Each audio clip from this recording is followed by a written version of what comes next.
Hi there. I am out at a place called Waiparous in the Benchlands area in Alberta, which is not too far from the mountains.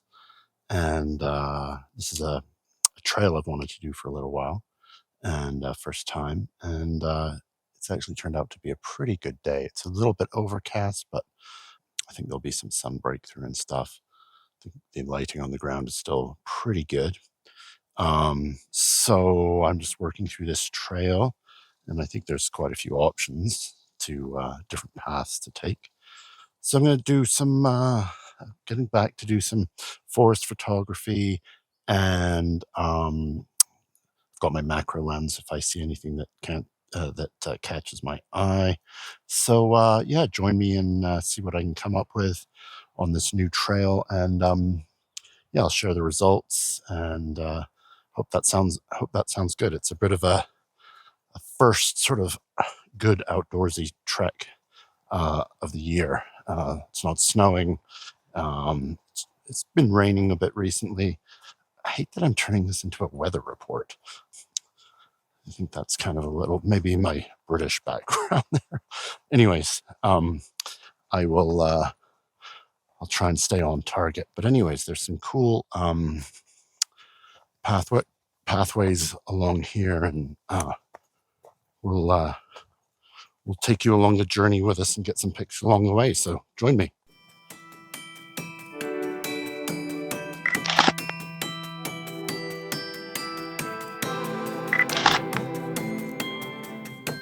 There's lots of look at this here. I'll turn this around. It has a lot of good lichen and moss, that sort of dry stuff. I'll research the name of it and add it to the video growing on it. So I'll get some pics of that.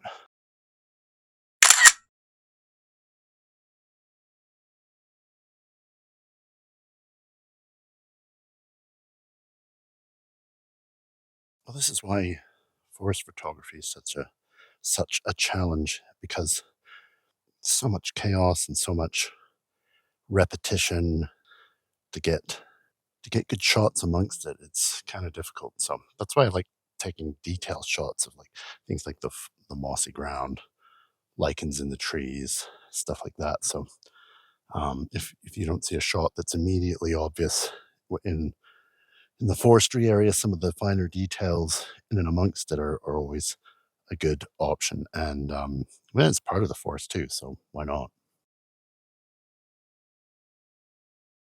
I have to say I'm a little bit freaked because there was a kiosk not too far away, and it had a notice on it that said "bear seen" as of April 28th. So that's not too long ago.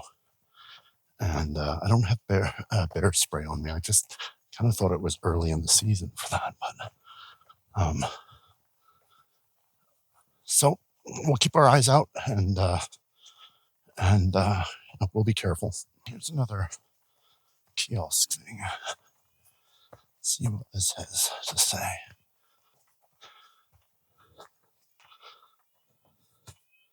Be bear and cougar aware. Travel in a group. Carry bear spray. Keep dogs on leash. Don't have a group. Don't have bear spray. So well, that's great.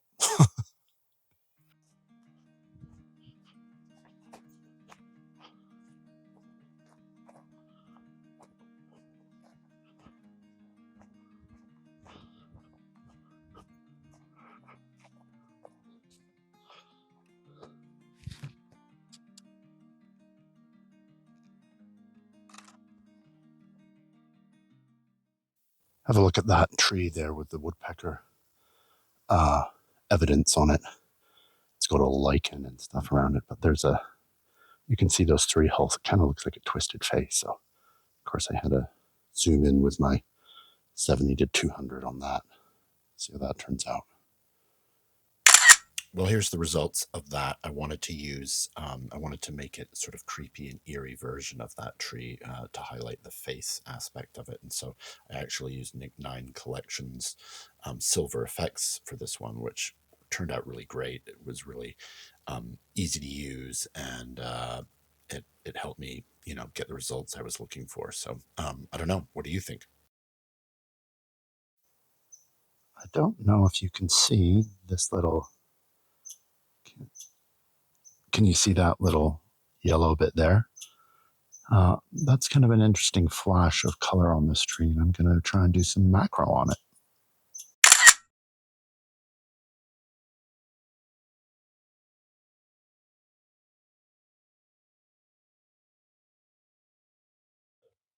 I got my Newar LCD light here,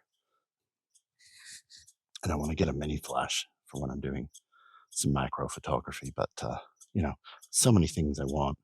I love all the people that say, don't be so into gear, you don't need it. And it's like, I always find it funny when a seasoned photographer says don't get gear. Like, they've had their fun, they've gone through all the, you know, process, they've learned their mistakes and what they need and they don't need. And then they're saying, don't get gear. I mean, they're just trying to pass on information and experience and stuff. So I get that. I'm not crying foul too bad, but it's just sometimes getting gear is half the fun for some people. And you know, I have a laundry list of things I want. Like, I want to get a mini flash. I want to get a gearhead tripod mount.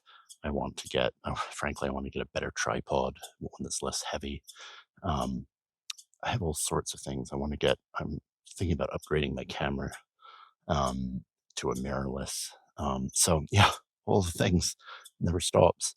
But in the meantime, be happy with the gear you have and still get out and take pictures. I think it's a good way of looking at it. Like, you may want gear, you may wish you had different things, but still use what you've got to get out there and have some fun with it. So I don't know. I don't know. I'm no expert, so you do what you want to do.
Oh, it's so great. Like, it's crazy. There's just no one out here. I think everyone goes to like the bigger hikes and the bigger mountain park trails and stuff like that in Kananaskis area.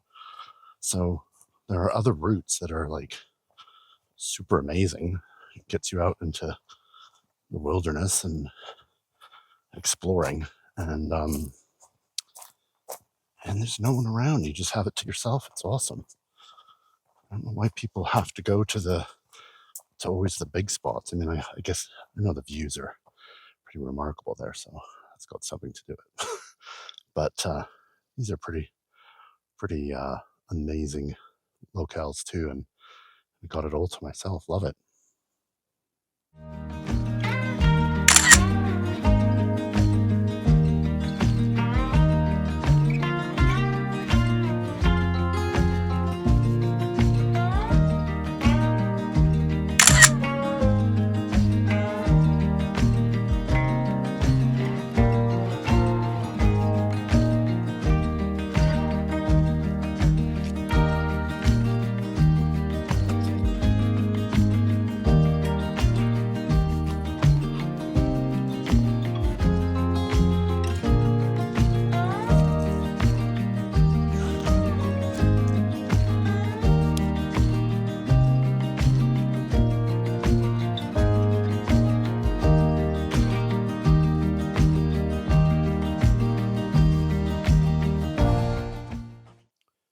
Well, thanks for watching this week again. Thanks for coming back to the channel if you're returning. And if it's new to you, I would love you to smash that subscribe button and help me grow. If this is the sort of thing you're into, photography, trails, Canadian wilderness, but a little bit of this and that, some tech, some editing, so stuff like that. I would love to have you join me again, and I'll see you again, I hope, next time. Oh, and don't forget to like. And if you have any comments about anything, love to hear them. Okay, thanks. Bye.